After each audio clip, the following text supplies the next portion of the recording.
പ്രിയപ്പെട്ട പ്രേക്ഷകരെ, report breaking. Idukki മുക്കുടുത്ത് resort നിർമ്മാണത്തിന്റെ മറവിൽ അനധികൃത പാറ ഖനനം. മിസ്റ്റി ഹോഗൻ റിസോർട്ടിന്റെ മറവിലാണ് നിയമലംഘനം. അനധികൃത ഖനനം മൂലം ഭീഷണിയിലാണ് പ്രദേശത്തെ 100 കണക്കിന് കുടുംബങ്ങൾ.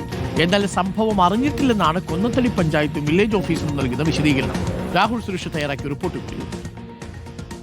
കൊന്നത്തടി പഞ്ചായത്തിലെ 17-ാം വാർഡിലാണ് കുടിവെള്ള ടാങ്കിന്റെ നിർമ്മാണത്തിന്റെ മറവിൽ അനധികൃത പാറ ഖനനം നടക്കുന്നത്.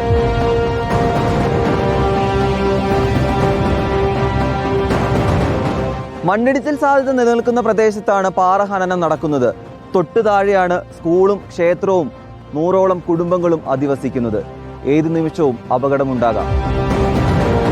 ഇപ്പോൾ പ്രദേശവാസികൾ ഒത്തിരി പേര് താമസിക്കുന്നുണ്ട്. പിന്നെ താഴെ ഒരു 100-150ഓളം കുട്ടികൾ പഠിക്കുന്നുണ്ട്. എല്ലാ ദിവസവും തുറന്ന് പ്രവർത്തിക്കുന്ന ആശ്രമവും ക്ഷേത്രമാണുള്ളത്. അതായത് പഞ്ചായത്തിൻ്റെ അടുത്തും വില്ലേജിൻ്റെ അടുത്തും അതുപോലെ മെമ്പറുടെ അടുത്തൊക്കെ പറഞ്ഞിട്ടും അവർ മൗനാനുവാദം കൊടുത്തുകൊണ്ടാണ് ഈ പാറ ഖനനം ഇത്രയും കാര്യമായിട്ട് ഇവിടെ നടന്നുകൊണ്ടിരിക്കുന്നത്. നേരത്തെ മണ്ണിടിച്ചിലുണ്ടായിട്ടുണ്ട്. പ്രളയത്തിൻ്റെ സമയത്ത് ഇവിടെ മണ്ണിടിഞ്ഞ് പോയതാണ്. ഇതെല്ലാം വീണ്ടിരിക്കുകയാണ്. ഇപ്പോൾ എപ്പോൾ താഴത്തേക്ക് പതിക്കുമെന്നുള്ളൊരു ഭയമുണ്ട്. ഇവിടെ നാട്ടുകാർക്ക് എല്ലാവർക്കും ഭയമുണ്ട്.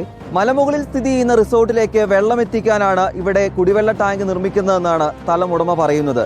എന്നാൽ പഞ്ചായത്തിന്റെയോ വില്ലേജ് ഓഫീസിന്റെയോ അനുമതി ഇല്ലാതെയാണ് ഈ പാറ ഖനനം നടക്കുന്നത്.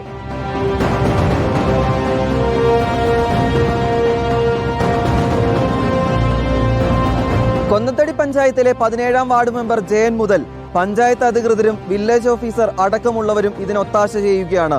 100 കണക്കിന് ആളുകളാണ് ഈ പ്രദേശത്ത് താമസിക്കുകയും ചെയ്യുന്നത്. സർക്കാർ സംവിധാനങ്ങൾ കണ്ണടയ്ക്കുമ്പോൾ ജനങ്ങൾ ആരോട് ചോദിക്കും? വീഡിയോ ജേർണലിസ്റ്റ് റിജോയ്ക്കൊപ്പം reporter Rahul Suresh, in reporter, Idukki.